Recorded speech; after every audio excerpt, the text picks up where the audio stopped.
ഒരു കാലത്ത് CPMന്റെ രാഷ്ട്രീയ പിന്തുണയിൽ അനായാസം കുറ്റകൃത്യങ്ങൾ നടത്തി വിലസിയിരുന്ന സംഘം. ചൊക്ലി മോഡൽ വെട്ടുവെട്ടി പ്രതിയോഗിയുടെ മുഖം വികൃതമായി വധിക്കുന്ന ക്രിമിനൽ സംഘം. ഈ സംഘത്തിനാണ് TP ചന്ദ്രശേഖർ വധക്കേസിൽ ഇരട്ട ജീവപര്യന്തത്തിന് ശിക്ഷിക്കപ്പെടുന്നത്.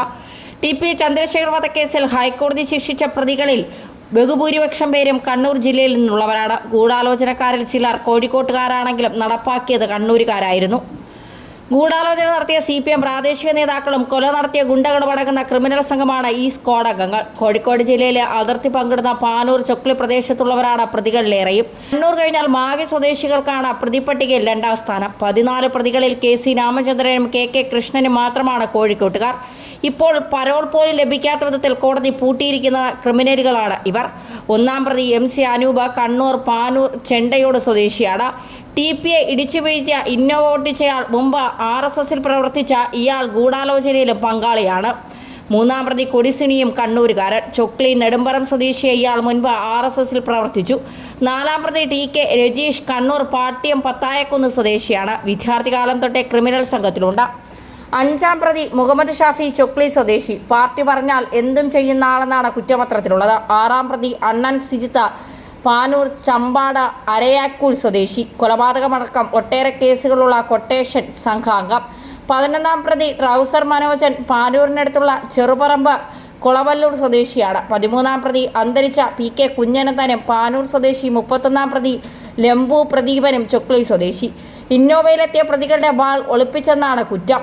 വിചാരണ കോടതി വെറുതെ വിട്ട ശേഷം ഹൈക്കോടതി പ്രതികളാക്കിയ 12ാം പ്രതി ജ്യോതിബാബുവും ചൊക്ലി സ്വദേശി. ഗൂഢാലോചനയിൽ പങ്കെടുത്ത ഇയാൾ CPMന്റെ മുൻ ലോക്കൽ കമ്മിറ്റി അംഗമാണ്. രണ്ടാം പ്രതി കീർമാണി മനോജ് മാഹി പന്തക്കൽ സ്വദേശിയാണെങ്കിലും പ്രവർത്തന മേഖല കണ്ണൂർ. കൊല നടക്കുന്ന വേളയിൽ തന്നെ പള്ളൂർ സ്റ്റേഷനിൽ 15ലേറെ ക്രിമിനൽ കേസിൽ പ്രതി. ഏഴാം പ്രതി K ഷിനോജ് മാഹി സ്വദേശിയാണ്.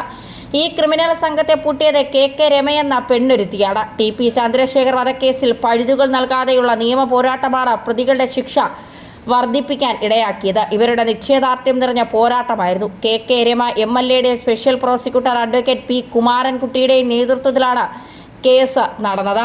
വിചാരണ കോടതിയിൽ പ്രോസിക്യൂട്ടറായിരുന്ന അഡ്വക്കേറ്റ് CK ശ്രീധരൻ സ്ഥാനമൊഴിഞ്ഞതോടെ കേസ് നടത്തിപ്പിന്റെ പൂർണ്ണ ഉത്തരവാദിത്വം ഏറ്റെടുത്തത് ഹൈക്കോടതിയിലും വിജയം നേടിയിരിക്കുകയാണ് സംഘം. സംസ്ഥാന സർക്കാർ വലിയ താല്പര്യം കാണിക്കാതിരുന്ന കേസായിട്ടും പ്രോസിക്യൂഷന് വിജയം നേടാനായത് ഇവരുടെ ആത്മാർത്ഥ ശ്രമം കൊണ്ടാണ്. കോൺഗ്രസ് മുൻ സംസ്ഥാന വൈസ് പ്രസിഡന്റ്, കാസർഗോഡ് DCC പ്രസിഡന്റുമായിരുന്ന പ്രമുഖ ക്രിമിനൽ അഭിഭാഷകൻ അഡ്വക്കേറ്റ് CK ശ്രീധരൻ ആരോഗ്യപരമായ കാരണങ്ങൾ പറഞ്ഞ് ഹൈക്കോടതിയിൽ അപ്പീൽ വാദം തുടങ്ങാനിരിക്കെ ചുമതലകളിൽ നിന്ന് ഒഴിഞ്ഞിരുന്നു. അദ്ദേഹം CPMുമായി ചേർന്ന് പ്രവർത്തിക്കാനും തീരുമാനിച്ചിരുന്നു. 2023 സെപ്റ്റംബർ 4 മുതൽ 5 മാസത്തോളം എല്ലാ ഭാഗത്തിൻ്റെയും വിശദമായ വാദം കേട്ട ശേഷമാണ് ഹൈക്കോടതി അന്തിമ വിധിയിലെത്തിയത്.